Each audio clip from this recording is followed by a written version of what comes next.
स्वागत है आप सभी का ऑनलाइन क्लासेज में। आज हमारा जो पार्ट 53 है उसमें मैं आपको मेंडेलीव के बारे में बताने वाला हूं, जो कि बहुत ही ज़्यादा अपने समय में मान्य रहा। यानी कि जो हमारे तत्व हैं, जितने भी ज्ञात तत्व हैं, उनको अलग अलग साइंटिस्टों ने हालांकि अलग अलग, किसी ने एक सूची के रूप में रखा है तो किसी ने आवर्त के रूप में रखा है, किसी ने इसको एक सॉन्ग ही बना दिया। इससे पहले भी मैंने आपको वीडियो में बताया था। तो विद्यार्थियों, इनमें सबसे ज्यादा जो फेमस रहे हैं मेंडेलीव रहे हैं। मैं आपको मेंडेलीव के बारे में थोड़ा सा बता दूं कि ये रूस के वैज्ञानिक थे, ठीक है जी। और अपने समय में जितने भी ज्ञात तत्व थे, और अगर हम ज्ञात तत्वों की बात करें इनके टाइम की, तो लगभग 63 तत्व ज्ञात थे। 63 जो एलिमेंट है वो ज्ञात हो चुके थे, वे नॉलेज में आ चुके थे। तो इन्होंने उन तत्वों को एक सारणी के रूप में व्यवस्थित किया, ठीक है। इनकी जो सारणी थी वही आवर्त सारणी होती है, ठीक है। इसके अलावा कोई भी आवर्त सारणी नहीं होती। हालांकि इसके बाद इसी आवर्त सारणी में बहुत सारे संशोधन आज भी किए जा रहे हैं, ठीक है। आज इन्हीं की सारणी से जो इसका सारणी का जो रूप है वो बहुत ही आधुनिक हो चुका है, बहुत ही मॉडल हो चुका है, ठीक है। तो इसमें अब क्या होगा, यहाँ पर इनकी आवर्त सारणी में जो 63 तत्व थे, इन्होंने उनके भौतिक गुण और रासायनिक गुण का जो मुख्य आधार बनाया वो था परमाणु भार, ठीक है। यानी कि एक परमाणु का जो भार होता है, या लगभग हाइड्रोजन या कार्बन के साथ या ऑक्सीजन के साथ या क्लोरीन के साथ अगर हम किसी की तुलना करते हैं तो वो उसके अकॉर्डिंग क्या होता है, परमाणु भार होता है। तो परमाणु भार के बढ़ते क्रम में इन्होंने क्या बनाई, अपनी एक सारणी बनाई। इनकी सारणी ऐसे ही बढ़ते क्रम में नहीं थी, कुछ उसमें पॉइंट्स भी थे। मतलब एक खाने तो यूं थे जिसको आप क्षैतिज या ऊर्ध्वाधर भी कह सकते हो, ठीक है। और इन्होंने उन तत्व उन सारणी को ग्रुप में बांटा। ऊपर वाली जो श्रेणी होती थी इस तरीके से, ये वाली, ये समूह थे यूं, फर्स्ट सेकंड थर्ड, इस तरीके से 7 तक के, ठीक है। और इसके बाद इन्होंने नीचे जो आवर्त लिए, पीरियड लिए, वो यूं लिए 1 2 3 इस तरीके से, ठीक है। तो ये मेंडेलीव ने अपनी एक आवर्त सारणी तैयार की, ठीक है। हम इसको आज के समय में मेंडेलीव की मूल आवर्त सारणी के नाम से जानते हैं, ठीक है। हालांकि जब इस सारणी का निर्माण हुआ था तो केवल आवर्त सारणी थी, मेंडेलीव की आवर्त सारणी। लेकिन आज हमने, क्योंकि इसमें बहुत सारे संशोधन हो चुके हैं, तो इसका नाम भी थोड़ा सा चेंज हो गया। इसका नाम मूल आवर्त सारणी रख दिया गया है, ठीक है। आगे भी हम इसकी सारणी के जो बहुत सारी बातें हैं वो जानते रहेंगे।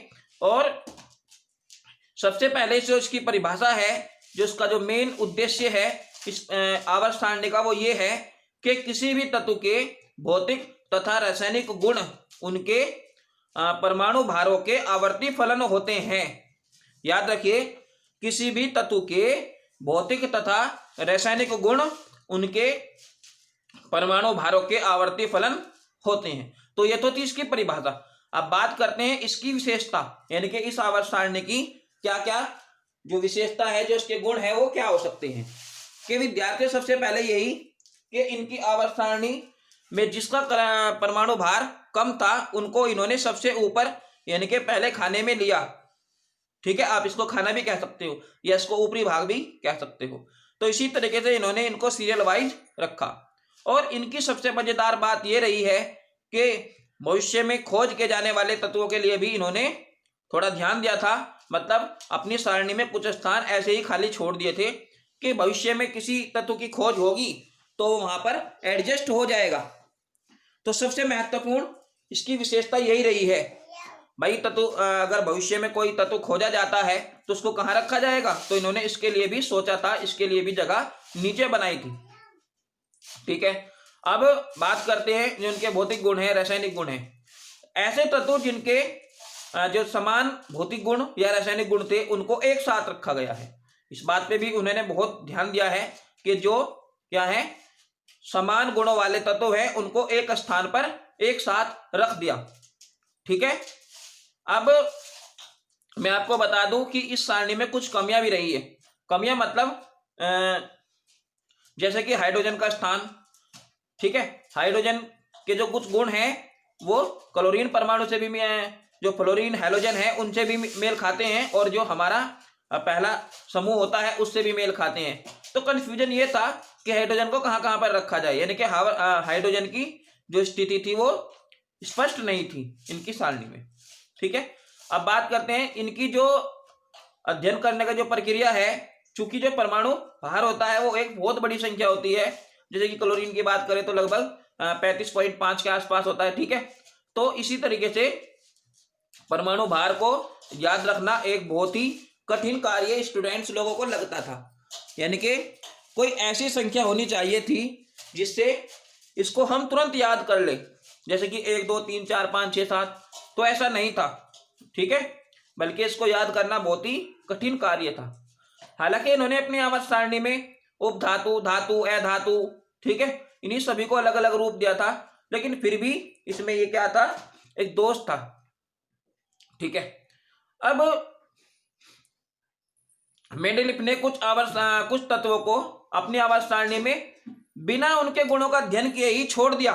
मतलब जिनके गुण विभिन्न थे, अलग अलग थे, उनको भी एक साथ रख दिया। ऐसे बहुत सारे तत्व हैं जिनको एक साथ रखा गया है इस सारणी में, लेकिन उनके गुण कहीं ना कहीं एक दूसरे से मैच नहीं करते हैं। ठीक है, समानता नहीं दिखाते, फिर भी उनको एक साथ रखा गया है। ये भी क्या है, एक कमी है। ठीक है, अब बात करते हैं इसके उपयोग की। इसका उपयोग कैसे साबित हुआ। हालांकि आज हमारे पास एक बहुत ही बढ़िया आवर्त सारणी है, उसकी चर्चा भी हम आगे करेंगे, लेकिन उसका कहीं ना कहीं जो निर्माण हुआ है उसका श्रेय आज भी मेंडेलिफ को ही जाता है। क्योंकि अगर मेंडेलिफ ना ऐसी सारणी का निर्माण करते, ऐसी सारणी को ना बनाते, तो आज हम जो हमारे पास बहुत बढ़िया आवर्त सारणी है उसका शायद निर्माण भी ना हो पाता। ठीक है, तो कुल मिला के हम ये कह सकते हैं कि यही इसके क्या है, निर्माण कारक है। जो पीरियडिक टेबल होती है हमारी आवर्त सारणी की, ठीक है, जो तत्वों की आवर्त सारणी है, उसका श्रेय आज भी मेंडेलिफ को ही जाता है। ठीक है, दूसरा, इस सारणी की मदद से हम संयोजकता या तुल्यांकी भार, ठीक है, भी निकाल सकते हैं। ठीक है ना, इस सारणी की मदद से हम किसी तत्व की संयोजकता, तुल्यांकी भार का भी अध्ययन यहां पर कर सकते हैं। ठीक है, अब जो बेसिक जानकारी थी मैंने आपको यहां पर बता दी, इसके गुणों को भी बता दिया है और इसके जो दोष हैं वो भी मैंने आपको यहां पर बता दिए हैं। ठीक है, इसके बाद में नेक्स्ट वीडियो में इसका जो मॉडर्न थोड़ा सा नया रूप आएगा, ठीक है, बहुत बढ़िया वाला, उसकी चर्चा करेंगे, जो कि एग्जाम में 7 नंबर का आता है।